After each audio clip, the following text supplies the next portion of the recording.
And I think this time is the most critical period for the world to discuss the most important and critical topic, that is education.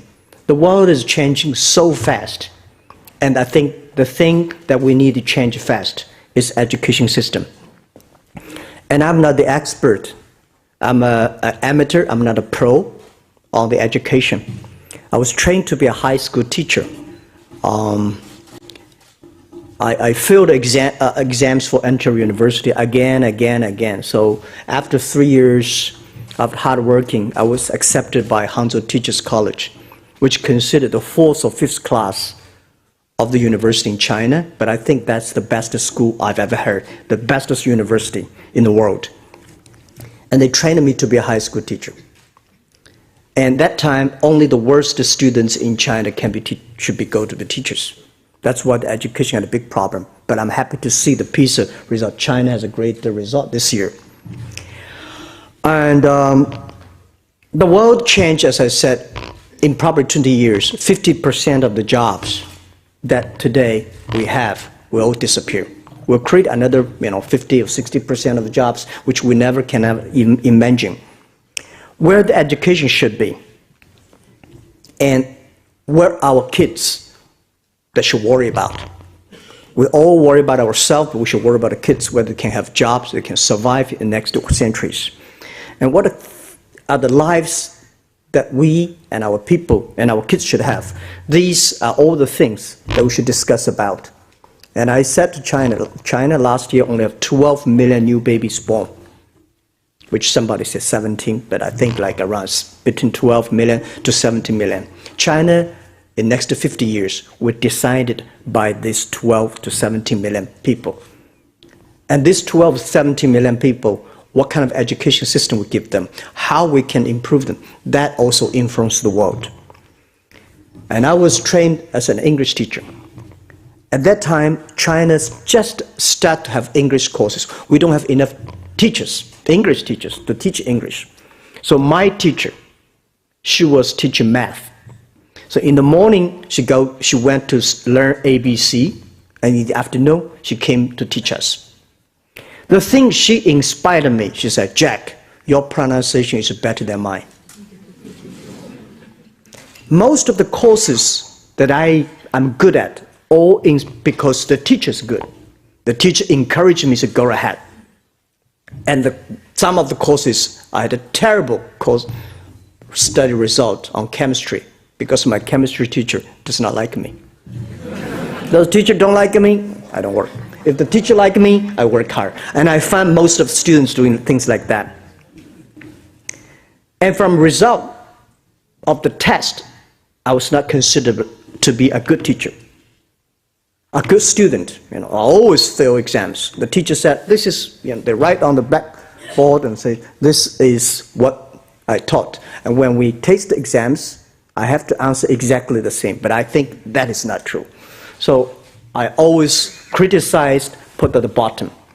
But 20 years passed, those great students, my classmates in the primary school, middle school, universities, they still stay there and we're running fast. I never stopped studying.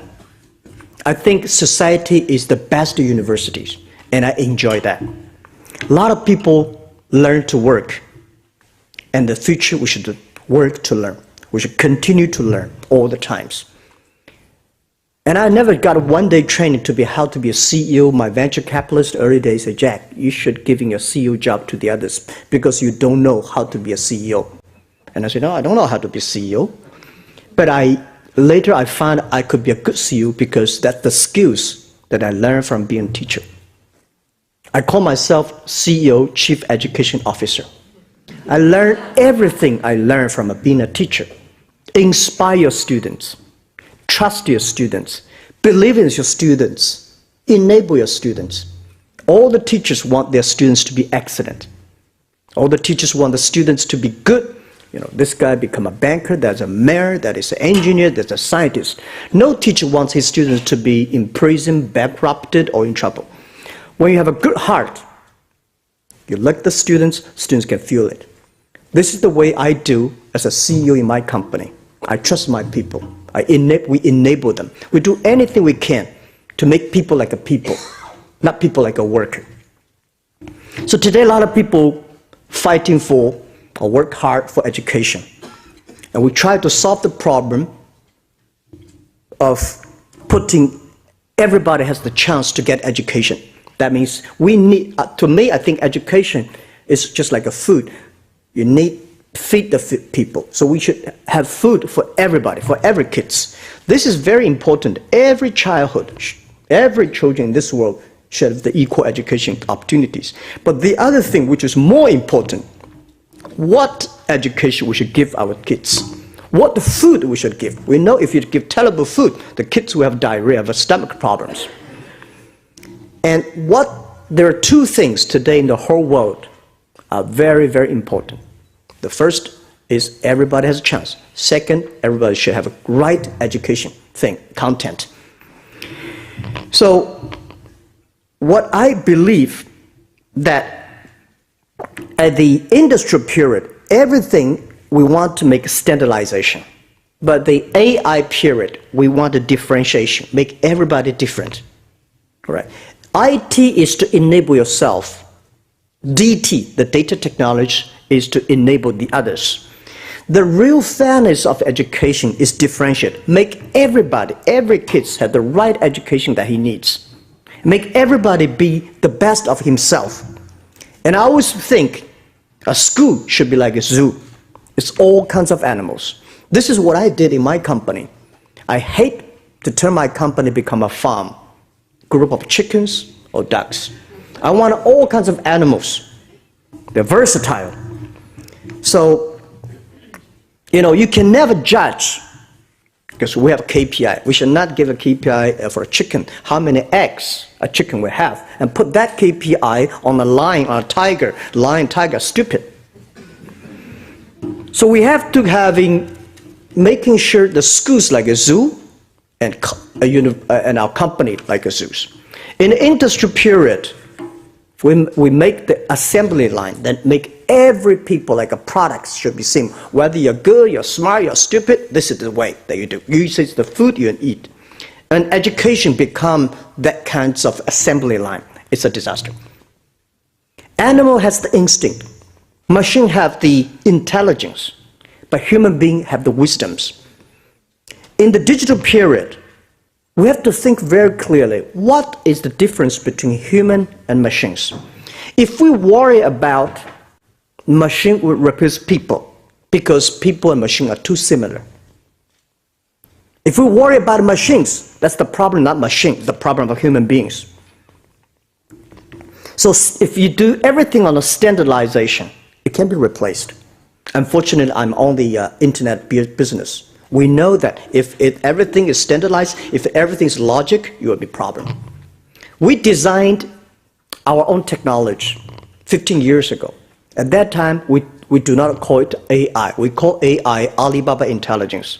We do not call it artificial intelligence. We find everything if there's a logic. If there's a logic, machine can do better. If there's no logic, people can do better. See, sometimes we don't know why this boy loves that girl. There's no reason he loves her, or there's no reason she loves him. But they're loved. But when you hate somebody, there's a logic. When you do some bad things, there's a logic. If there's a logic, machine can do better. And what we did in our company is that we teach machine to arrest, to catch, to find all the bad behavior of people, arrest the bad guys.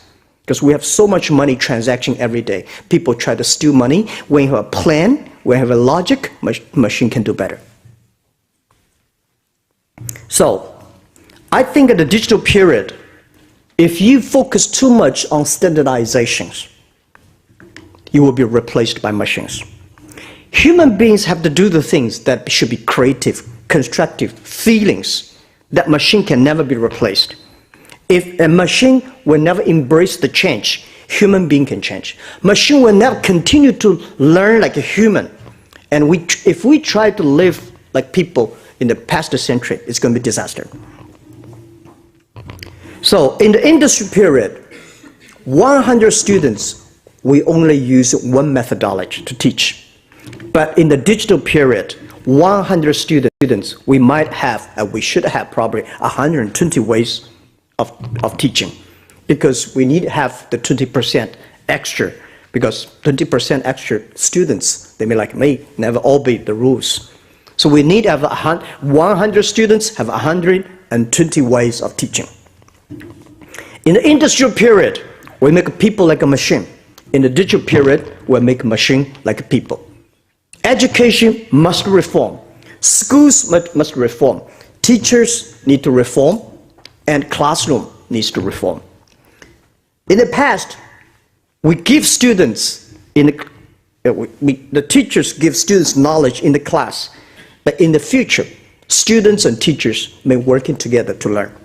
In the past, teachers know more than the students. In the future, students may know more than the teachers. In the past, one class 40 minutes, one class 40 students. And every day we have like 7 classes. This standardization, I don't know where it comes from, but it should be designed for industrial period, in order to use limited resources, as few resources as possible, to train as many people as possible. So 200 years passed. The industrial period is moving to the digital period. We have to rethinking what are the education, the content, the way we teach to the people. In the past, classroom is supposed to teach students the right answers. But in the future, most of the things, we don't have answers. Teachers may not know, experts may not know, nobody knows. We have to learn and work on together. In the past, classroom in the class. In the future, classroom in the real world. I was in Israel last year, discussed with the minister of Israel. Why in Israel, a lot of kids, a lot of young people are so independent? He told me, there are a lot of kids, they have to go to the remote areas, mountain areas, to learn how to survive. The kids always have to face dangers. Education is not to prevent our kids from not having dangerous things. No problems. But education is to train our kids to face the dangers, face the ways when problem comes. In the past, in China especially, we lock our kids to keep the kids close to them. How could you, this is a very different cultural way. I found the China soccer team is a terrible soccer team. For 1.4 billion people, we cannot select 11 people to win Maldives, which is only have 20,000 people. There's something wrong with the culture, something wrong with the education. When our kids, our parents never want us to ask questions and challenge questions. When we face conflicts, we shrink. So our football players, they take the goal into the front. When people stand bump, we all run away. So people say China have no rules. I think there's China rules. If there is a net in the middle, we always do good. If there's no net in the middle, we're all in trouble. Basketball, football, we're all in trouble. If there's a ping pong, we're good. Singulars, we're all good. We have one child of family. One child of family. Every child is the king of the families. We learn to teamwork. If the kids do not learn to teamwork, how can China teamwork with the other world, with other countries? So this is all about education. The world has changed.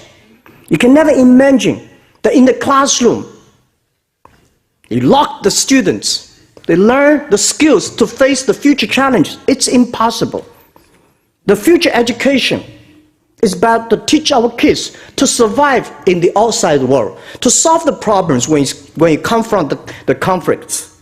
It's impossible that you don't have any conflicts. But you have to face the conflicts and solve the conflicts in the confrontations.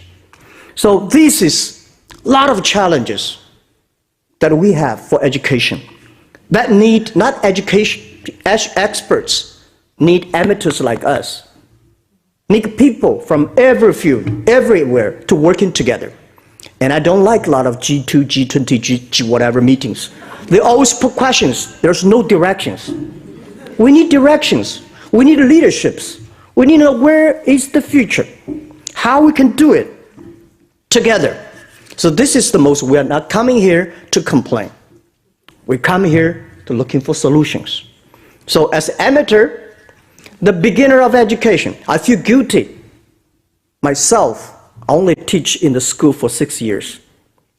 And now I think I have the resources. I retired from chairman of Alibaba position. I put most of my time on education. And I want to learn from you, discuss with you, debate with you, fight with you. I have some amateur suggestions. In China, I give first the suggestions. Let's put most of our resources from university, PhD, master degree, to primary school, kindergarten, middle schools. That is more important. It's too late when you try to change a university student's value. Lots of the functions of the human beings, you have to train them when they are still in kindergartens, in the primary schools. I found, especially most of the developing countries, they always want to compete. You know, one of my university in this country is a ranking number, what of numbers in the world. We should have a ranking, what kind of kindergartens, primary schools, middle schools are there. So please put more resources on the front instead of the back. And the second, it's also very important, we should fight for the teachers. And I absolutely agree with the report OECD, the expert talking about, if we respect teachers, we respect knowledge, we respect education, we respect the future. Education is about the future. So we should give teachers the best recognitions. We should give the teachers the best pay. Because if we respect them, and they will respect the jobs, they respect the kids. And I think everybody's talking about education is important. When we talk about budget, it's another thing. Right? I think, and the other thing, teachers are important. I think my foundation has been working on the China rural area educations. There are about more than 30 million kids study in the rural areas in China.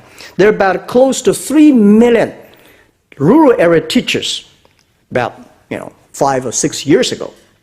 Today we have like a 2.7 million rural area teachers.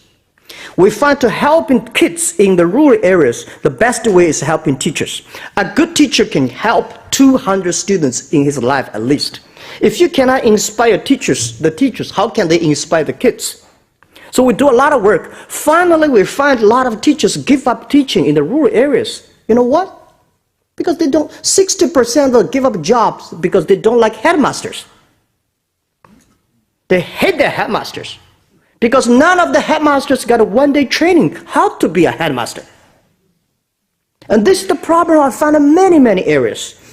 These teachers have been there for teaching for 10 years and become a headmaster.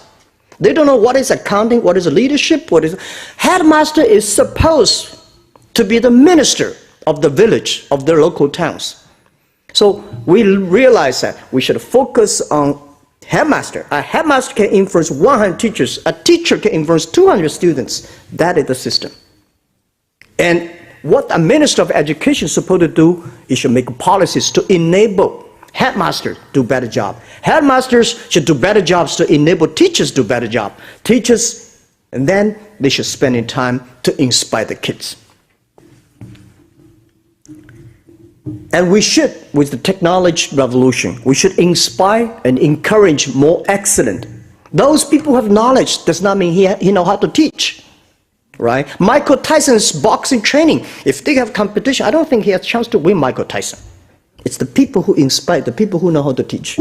So we should focus on that. And the third is that we need that quickly change the KPI of education, not test results. We have to change the formulas.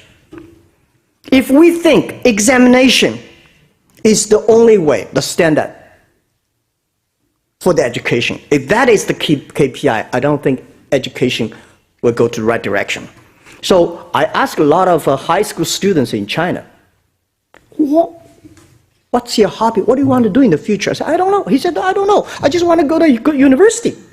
Why do you want to go to university? I don't know. I just want to go to university. That is the problem.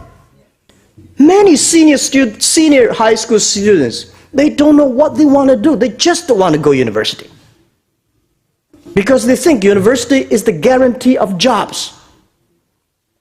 From my 20 years experience in Alibaba, we find most of the universities, when they graduate, we have to train them absolutely, totally different. University does not mean you will guarantee the jobs. We don't hire people from Harvard, MIT because they're Harvard, they're MIT. They have the way to learn. We hire those people because they're ready to learn. They want to change. They want to create. They want to learn all their lives. We hire them. Not because, for me, those people got a master's degree or doctorate degree. It's just the receipt of the tuition his father paid.